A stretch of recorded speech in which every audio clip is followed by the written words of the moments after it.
Hello and welcome to Liberty News TV. I'm Brian Connor. I'm Ron DeYoung, and this is The Battery. Brian, since the very beginning, we've been working so diligently on Second Amendment rights, preserving them because they have come under increasing attack in recent weeks. In light of the tragedies in Colorado and in Connecticut, there's been stepped up efforts to enact gun bans, gun restrictions, and make it very, very difficult for law-abiding citizens to own guns of any kind. So why don't we bring people up to speed with what's been going on just over the last 24 hours? Let's give people some clarity so that they understand what's going on, what's going to happen in the days and weeks ahead, and what we can do. Well, clearly, our Second Amendment rights are under assault from the left. They have been for several months now, and while we understand the things that happened in Connecticut and in Colorado are tragedies, and we need to do what we can to prevent them, to actually, come out and attack a law-abiding citizen's right to defend themselves, to keep and bear arms. It's not acceptable. And so last week, a proposal was approved in a Senate committee.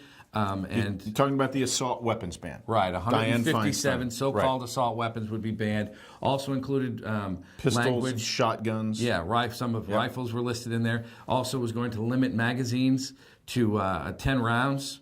And so that looked, like, oh, man, they might really be stepping something up. But we learned yesterday that Senate Majority Leader Harry Reid has said that bill is not going to come up for a vote. And that might seem like a victory, but it could come up later as an amendment. There could be some alternate legislation that's put forth when they come back from their Easter recess. And so we have to keep on it. And another thing, like we were just talking about, is from the local level.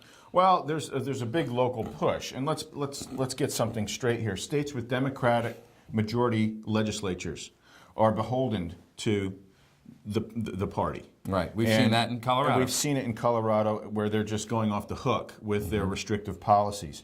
Obama and the progressives are essentially running Democrat-controlled states. So whatever they put forth on the state level is something that we have to be very, very much on top of and aware of, because if you think it can't happen to your state, but it might be happening to your neighbor state, you could be seriously mistaken, because we anticipate a major crush of local, state-level legislation coming through to try to restrict, ban, and crush your Second Amendment rights. So that's the thing, is we cannot let up. We cannot take our foot off the gas. Even though we've had a victory this week, we have to continue to send the message to Capitol Hill, let our voice be heard. Go to grassfire.com, sign our petition. And Faxfire too. Yeah, and you can also fax key senators and let them know that, we're not going to stand for this kind of assault on our Second Amendment rights. For Brian Connor, I'm Ron DeYoung. This has been The Battery on Liberty News TV.